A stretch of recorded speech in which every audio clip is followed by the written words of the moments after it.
জীবনের অভ্যাসটা বদলাবো। বাজারে গেলে 10টা তরকারি 10টা পলিথিন ব্যাগে না এনে আমরা আমাদের বাপদাদাদের মতন একটা ব্যাগ নিয়ে যাব, সেখানে নিয়ে আসবো। আজকে ওজোন লেয়ার ডিপ্লিশনে আপনারা কিন্তু দুঃসংবাদের চেয়ে সুসংবাদ বেশি শুনেছেন, যে ওজোন লেয়ারটা ক্ষয় হয়ে যাওয়ার কারণে আমাদের অতি বেগুনি রশ্মি প্রবেশ করার কারণে মানব স্বাস্থ্য, শস্য উৎপাদন, প্রাণী স্বাস্থ্যের উপরে কি ধরনের বিরূপ প্রতিক্রিয়া পড়ছিল। একটা ব্যতিক্রম হয়তো আপনারা খেয়াল করেন নাই, সেটা হচ্ছে অন্য অনেক আন্তর্জাতিক আইন প্রয়োগ হয় না, কিন্তু এই আন্তর্জাতিক আইনটা প্রয়োগ হয়েছে।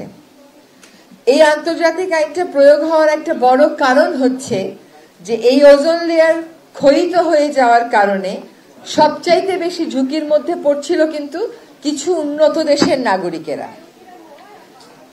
যখন আমরা জলবায়ু পরিবর্তনের দিকে আসি তখন কিন্তু আর আন্তর্জাতিক আইন একই রকম কার্যকর থাকছে না, কারণ জলবায়ু পরিবর্তনের যে আন্তর্জাতিক আইন সেটা যদি প্রতিপালন না হয় ক্ষতিগ্রস্ত হবে আমাদের মতন দরিদ্র দেশগুলো, উন্নয়নশীল দেশগুলো। ফলে জাতীয় পর্যায়েই বলেন আর রাষ্ট্রীয় পর্যায়েই বলেন আর আন্তর্জাতিক পর্যায়েই বলেন, আইন প্রয়োগের ক্ষেত্রে রাজনৈতিক সদিচ্ছাটা কতটুকু জরুরি এটা কিন্তু ওজোন লেয়ারের আইনটার পরিপালন দিয়ে আমরা বুঝতে পারি। উন্নত বিশ্ব দেখলো যে এইটা যদি আমরা এফেক্টিভলি এনফোর্স করতে না পারি, কার্যকরভাবে প্রয়োগ করতে না পারি, তাদের নাগরিকেরা অতি বেগুনি রশ্মির ঝুঁকির মধ্যে থাকবে। এই জন্য এখানে নিয়মিত তারা অর্থ সহায়তা দেয়, নিয়মিত তারা প্রযুক্তি সহায়তা দেয়, একটা সময় ভিত্তিক কর্ম পরিকল্পনার মাধ্যমে কাজটা করতে তারা নিজেরা এগিয়ে এসেছে, আমাদেরকেও সাহায্য করেছে।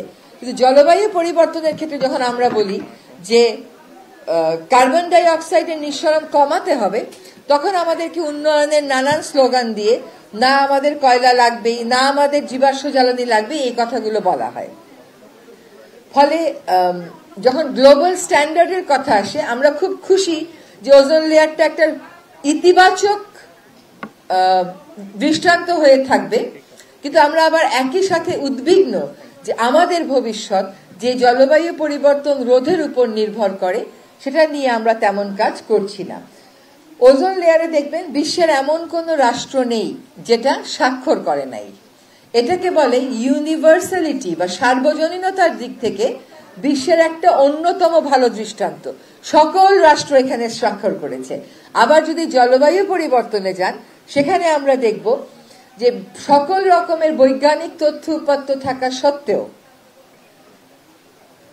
বিজ্ঞান যারা খুব ভালো বুঝে, ইংরেজিও যারা খুব ভালো বোঝে, তারা ওই আইন থেকে বা ওই আইনের যে প্রাতিষ্ঠানিক আয়োজন, ওই আইনের যে প্রয়োগের আয়োজন, সেখান থেকে নিজেদেরকে সরিয়ে নেন। এটা দুঃখজনক। আশা করি ওজোন লেয়ার নিয়ে যে আন্তর্জাতিক আইনটা আমরা প্রয়োগ করতে সফল হয়েছি সকলে মিলে, সেটার দৃষ্টান্ত ধরে আমরা অন্যান্য আন্তর্জাতিক আইন প্রয়োগে এগিয়ে যাব।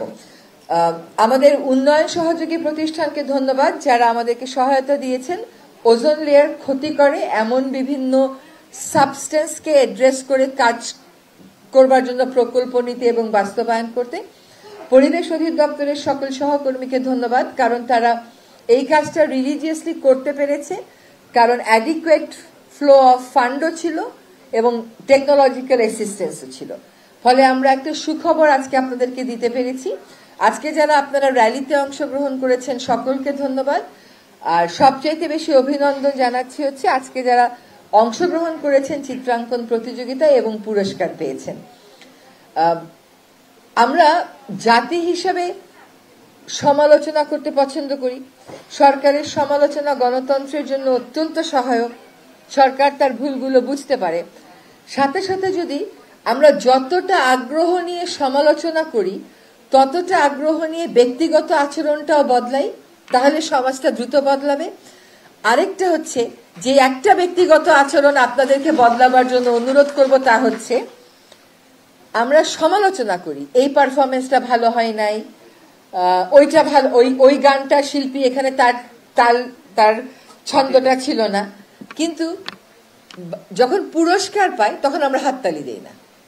আমরা মনস্তত্ত্বের দিক থেকে ইতিবাচকতা ধারণ করতে হবে। তো আমরা যদি নেতিবাচকতার দিক থেকে থাকি আর এটা ভেবেই নেই যে কখনো কিছু হচ্ছে না, কিছু হবে না, এটা কিন্তু হবে না। একটা জিনিস পরিবর্তন আনতে, পরিবর্তনটাকে প্রাতিষ্ঠানিক করতে, এটা একটা প্রক্রিয়ার ব্যাপার, এটা সময় সাপেক্ষ ব্যাপার, এবং সেখানে সকলেরই একটা ভূমিকা লাগে।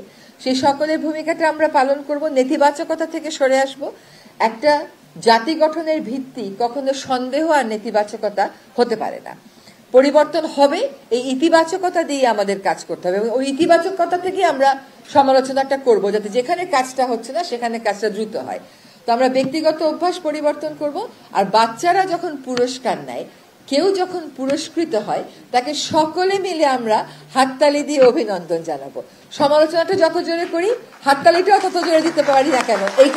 এইটাই কিন্তু আসলে ইট শোজ যে আমরা পজিটিভিটিটা এখনো ওইভাবে ধারণ করি না। তো আপনাদের সকলকে ধন্যবাদ, আমাকে ক্ষমা করবেন।